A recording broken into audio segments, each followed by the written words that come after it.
Love a pretty one-row repeat crochet stitch? If you do, you're going to love the Sprig Stitch. If you're ready to learn, I'm Rachel from Hope Corner Farm, and by day I'm a home ec teacher who teaches hundreds of students how to crochet. And let's grab a hook and some yarn, and we'll get crocheting.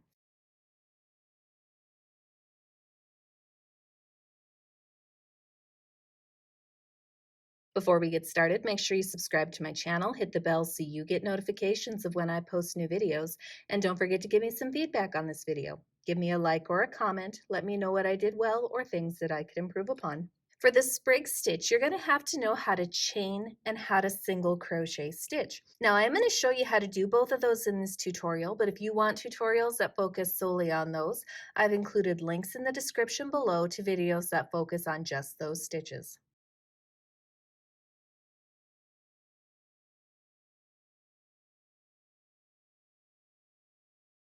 For today's crochet tutorial, I'm going to use a size J 6.0 millimeter crochet hook as well as some size 4 medium weight yarn in this teal color. Use whatever works best for you.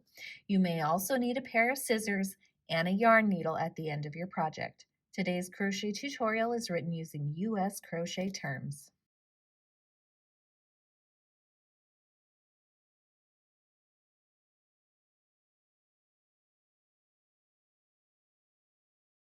For the Sprig Stitch, you need to start by chaining a multiple of 4 plus 3.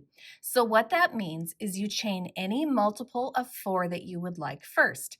So my multiple of 4 is going to be 12.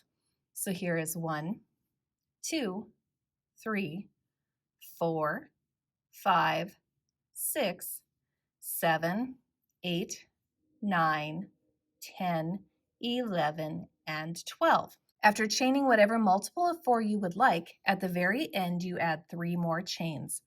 So here is 1, 2, and 3. So now my stitch count is up to 15 for this tutorial.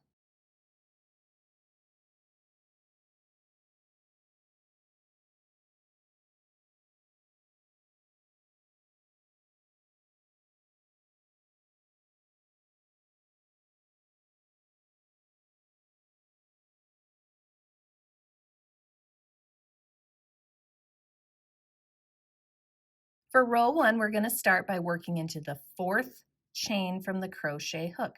Now I personally am going to work into the back bump of the chain because I like how it looks better, but you can work into the chain however you normally do.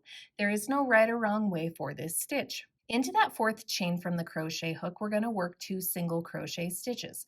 So to single crochet without yarning over, we insert our hook into the chain, yarn over, pull through, yarn over, pull through both loops. So there is 1 single crochet.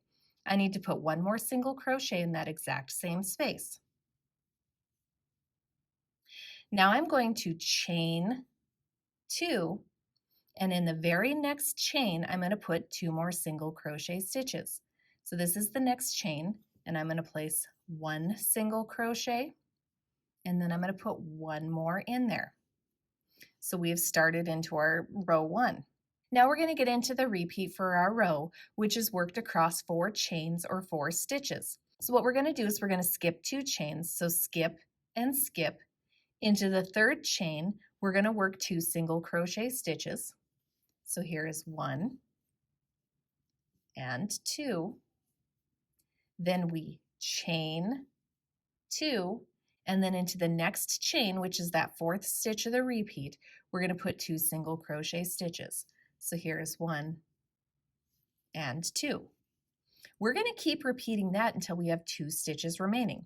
So we're going to skip and skip. Into the 3rd, we're going to place 2 single crochets, chain 2, and then in the next chain we put 2 more single crochet stitches. Again, we repeat that until we have 2 chains or 2 stitches remaining for our row. When we have 2 left, what we're going to do is we're going to skip 1, and in the very last stitch of the row, we're going to place 1 single crochet stitch. And that completes row 1.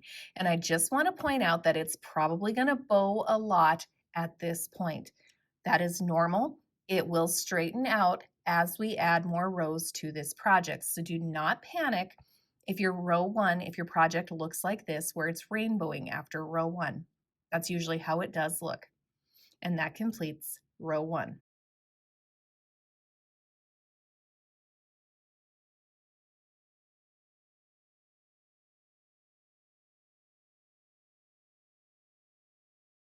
For row 2, we're going to start by chaining 3. So here's 1, 2, and 3, and then turning our work. We're going to right away get into the repeat for our row. For row 2, until we get to the very end of the row, we're only going to work into those chain 2 gaps from the previous row. So we're going to skip all the way over here, and into that chain 2 gap, we're going to place 2 single crochets. So here is 1 and 2. Then we will chain 2 and go back into that same chain 2 gap and work 2 more single crochet stitches. So there's 1 and 2. So we are only working into those chain 2 gaps. Then we're going to skip over all of this, come to the next chain 2 gap, and into it we're going to work 2 single crochets. So there's 1 and 2, chain 2, and put 2 more single crochets into that same chain 2 gap. I have 1 more chain 2 gap to work into for this row, so I'm going to skip all of this, come over here to this chain 2 gap, place 2 single crochets, chain 2, and put 2 more single crochets in there. When you get to the end of row 2, after you've worked into your last chain 2 gap, you need to work 1 more stitch. What we're going to do is we're going to come over into this loop that is created by the skipped chains from row 1. Now remember, for row 1 we worked into the 4th chain from the crochet hook, so we had 3 skipped chains here. And there's a little gap in the middle of those skipped chains. And into that gap right there, we're going to work a single crochet stitch. And that completes row 2. You can see that that bottom edge is already starting to straighten out, and it will straighten out even more as we add more rows.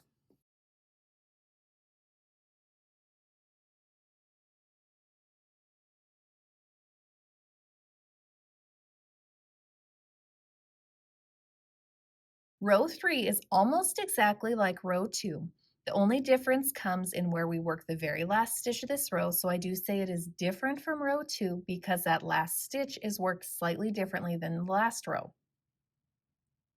So for row 3, we're going to start by chaining 3 and turning our work. Again, row 3 is worked into just the chain 2 gaps. So we're not working into anything else other than the chain 2 gaps until we get to the very last stitch of our row. Into the chain 2 gap, we're going to place 2 single crochets, chain 2, and then 2 more single crochets in that same chain 2 gap. Go to the next chain 2 gap, and we're going to work 2 single crochets. So there's 1 and 2, chain 2, and then put 2 more single crochets in there.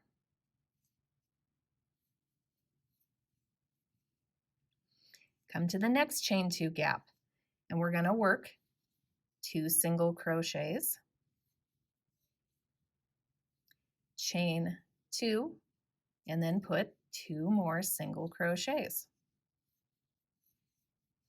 When we get to the end of the row, after we've worked in the very last chain 2 gap of the row, we're going to come over here, and these are those chain 3 turning chains from the previous row. And so what we're going to do is, in this little gap created by those chain 3 turning chains, we're going to work a single crochet into that gap. So we're going to insert our hook into the gap created by the chain 3 turning chain, and then we're going to work a single crochet stitch to end the row. So the difference here is we're working into the chain 3 turning gap versus the skipped chain gap. I know it's a very slight difference, and you could consider them pretty much the same, but I don't want people to get confused there, so I consider row 3 slightly different. And that completes row 3.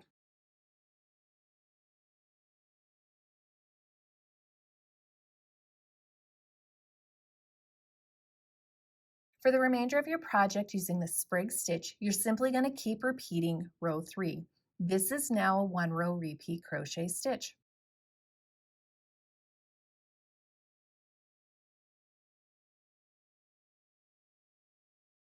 As far as the finishing stitch goes, I don't do anything special to finish off this stitch. I simply end after any repeat of row 3 that I would like. The last thing I want to point out is the Sprig Stitch looks the same on both sides. So here is one side, and here's the other side. They both look the same, so this is a great stitch to choose if you want your project to look the same on both sides. One other thing to note is, yes, it does have a wavy bottom and a wavy top, so that's why I don't do anything special to finish off this stitch.